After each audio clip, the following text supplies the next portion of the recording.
Hello, David Zaritsky for the Bond Experience. Oh, Joseph Darlington from Being James Bond. He's got binoculars, but he can't see. What does it even mean?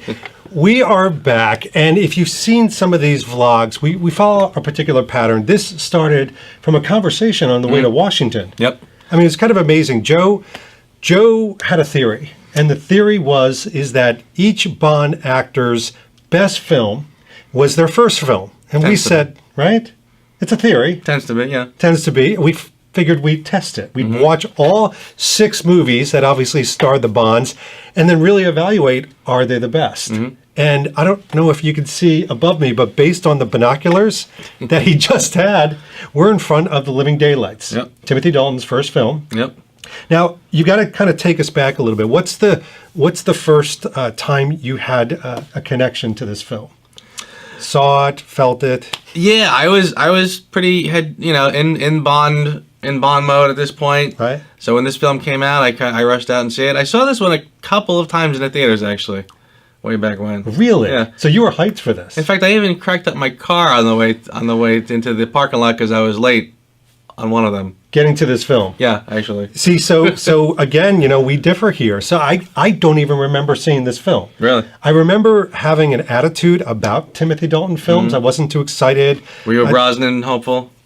I didn't even know about the Brosnan thing there, but I was coming off of Roger Moore, and all of a sudden Timothy Dalton appears, and I feel like he's kind of that harsh Bond, and I don't know if I fully accept it. I actually think I saw License to Kill before Living Daylights, and that's why I walked away from License to Kill thinking like, meh.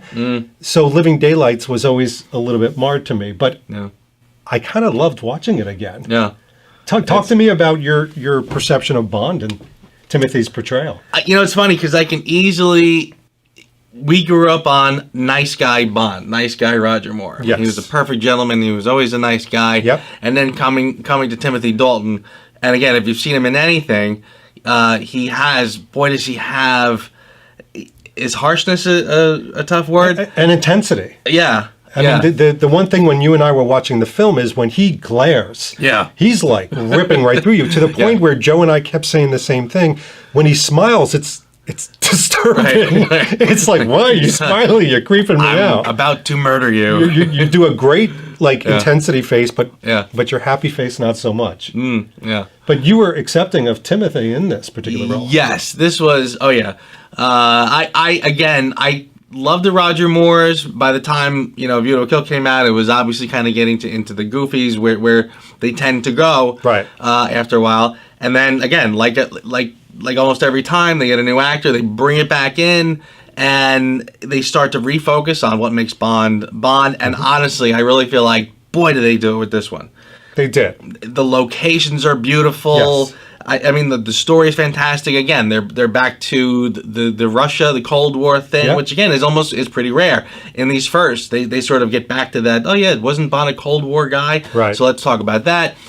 So yeah, I mean, a lot of the elements that I really love in a Bond film is in this one. So and there was one I pointed out from the very beginning. Every time we've talked about Bond 25, I tell everyone, my gosh, I would love to see the double O's get back in action. Something like the GoldenEye moment where you see multiple double O's. I forget the whole beginning opens with them in a plane diving out of it. There's more double O's, and right then and there, they get into an adventure. Yep. Yeah, exactly. He's working in tandem with these guys, and it's great to see other double O's in the field. And then he goes on after that. He's got Saunders, who's not a double O, but he's another agent of sorts. So that works really nice. So this is why I think I have some issues with this film. The more I watched it this time, it came to me. There are certain aspects of Timothy Dalton's Bond that I really like. I mean, I kind of put him with Craig in the holy shit, does he seem dangerous, seems like he could kill you moment.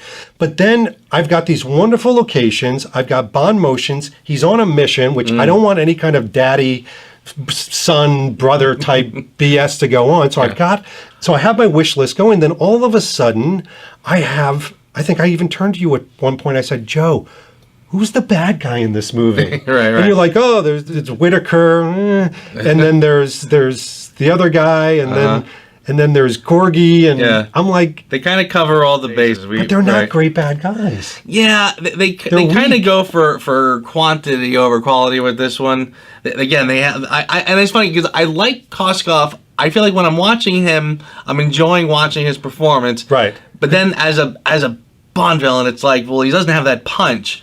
Whitaker, yeah, again, he's a weird one because again, they sort of go overboard to show you that he's not a nice person. Right. Like you see the the vanity when he's got his men all with his own face on it. And then later he's a glutton because he's got the big feast of food and he eats like a slob. Yeah. It's like, okay, we get it. We're not supposed to like him. Right. Point taken. Then they sort of round out the trio with the Red Grant, the classic Aryan Superman. Right. And it's like, all right, we got everybody, but still, it's a weird kind of potpourri, isn't it? You know what? My problem is that I'm coming off of movies, or then I look in the future to see Casino Royale, and I see how there's multiple bad guys working together as one, and it really works from a story standpoint, as opposed to we need a Red Grant, get the guy in the blue bikini bottoms. Right. Well done, I guess. Right. But here's the other thing too.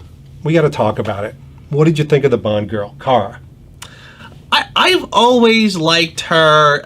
She does have that sort of classic winged dove character trait that we sort of mentioned before. Yeah. So she's sort of helpless, and again, I don't need them all to be Bond's equal. So I don't mind that she's just sort of a damsel in distress. Yeah, and you'll be surprised to hear I have mixed reviews. So I could have been the one that says, "Oh my gosh, it's another Stacey Sutton." James, help me, James. Here's some quiche. Shut up. But no, I actually like the fact that she was pivotal to the story. Like it's about her. She was taken in. She was hornswoggled, and now she's not just this damsel. She's kind of at the core, and even betrays Bond, poisons him. Right. That was kind of a cool moment. It absolutely was. This has that great Fleming foundation because this comes from the short story. And the short story, I love how they sort of treated this.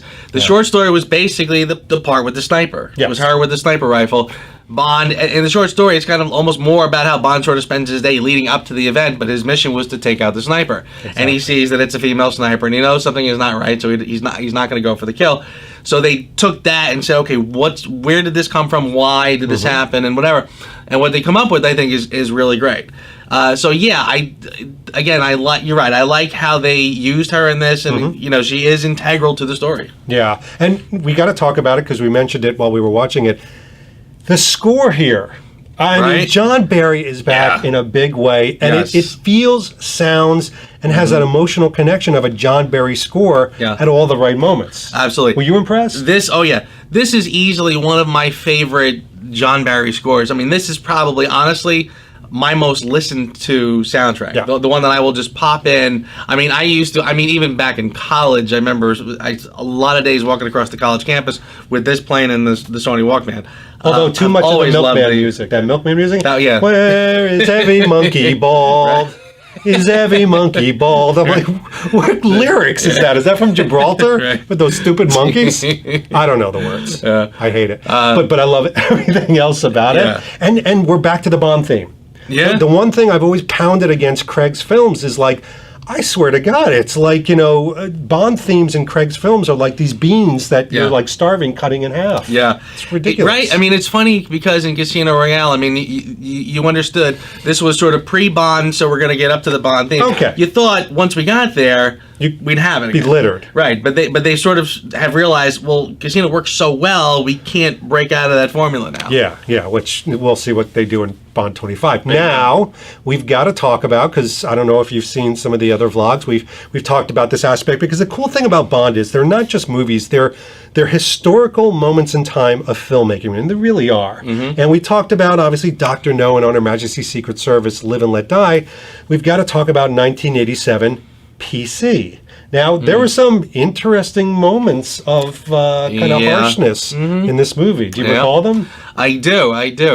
First of all, I mean, that scene with Pushkin and Bond in the hotel room is first. It's just it's a fantastic. It is a great.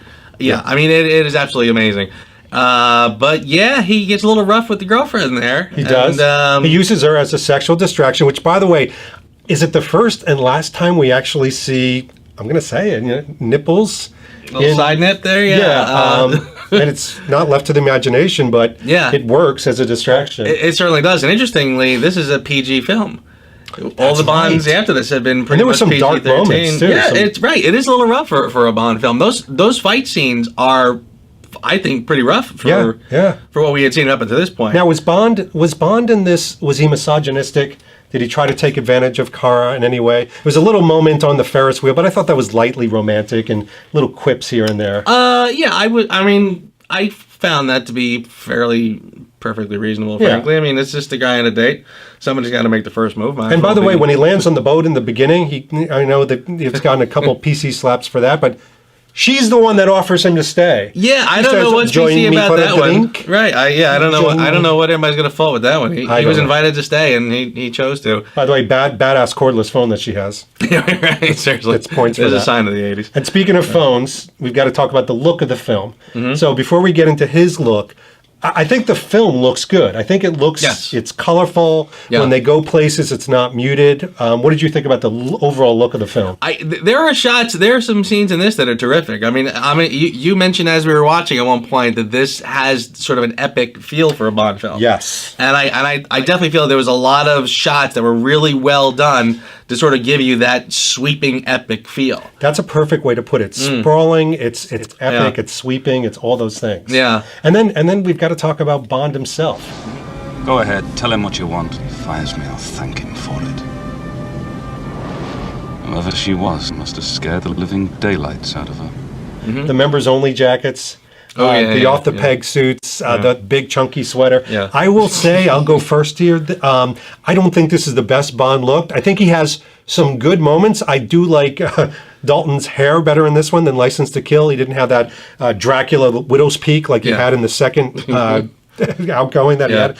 But his suits, just everything looked like they were hanging off him, like he was buying them. Now, that is a sign of the times. They wore things baggier. Yeah. But the one suit that I thought was like, ooh, that's kind of cool and appropriate was the one in Tangier, where he's wearing like the beige suit. Absolutely, yeah. That looked the mustard. That to me is like always a quintessential Bond outfit. You know, the beige suit, and he pulls it off pretty well in this one. Yeah, He did a nice. I didn't mind the jacket so much. The jacket when he meets Kara in her apartment, I didn't mind that look so much. Okay, all right. But yeah, the suit at the debriefing with the kind of checkered. Oh my gosh, yeah, the checkered blazer. That What was so great. Matt Spazer would have to say about that? Boy, he would not be happy, man. No. I mean, he would like the pleats on Conrad, but not the checkers on Dalton. Definitely not. That's a mouthful.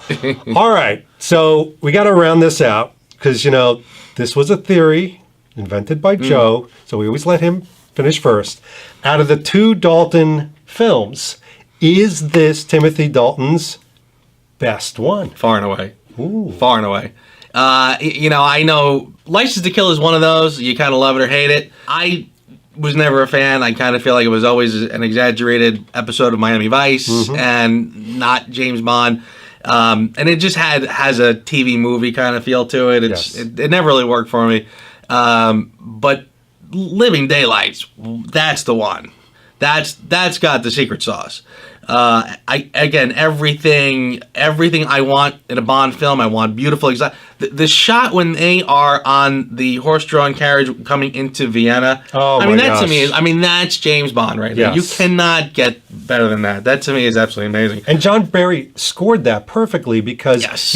it feels romantic and sprawling and big, and I agree with you. The elements of the Stradivarius, the operas, it's got that espionage feel. When they're the sniper scene, that whole opening when they're getting him out, that has that whole third man, Cold War-ish kind of feel to it, and I just love that. And there were fun, whimsical moments that didn't feel over the top goofy. Yes. It wasn't Roger Moore telling the lion to sit. Yeah, right. There was just these kind of fun, funny moments that, in a Craig movie, would they be a little out of place? Probably. Sure. I mean, when 009's, radio, dun, dun, dun, dun, dun, it feels out of place because that doesn't really belong in a Craig movie. But these felt appropriate.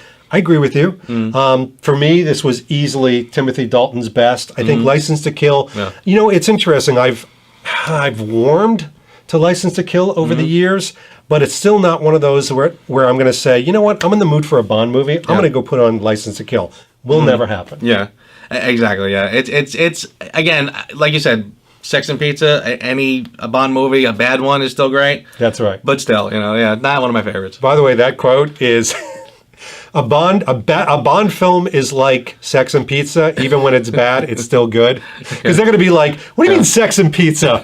Is Joe having sex with pizza? That's a traditional David Zaritsky quote. We just went like over the cliff. Spiraling out of control. Well, that was Timothy Dalton. Coming up next, we have Pierce Brosnan. In GoldenEye. So obviously we will, as they say, return for this. This has been David Zaritsky. Joe Darlington. And we will see you very soon. See you next time. Thanks for watching this latest episode. If you want to be up on everything that's happening at the Bond Experience, just click on this subscribe button. You're going to get all the news first, plus some exclusive content. Speaking of content, here's something especially for you because we know you that you can watch until the next video. Well, until then, take care.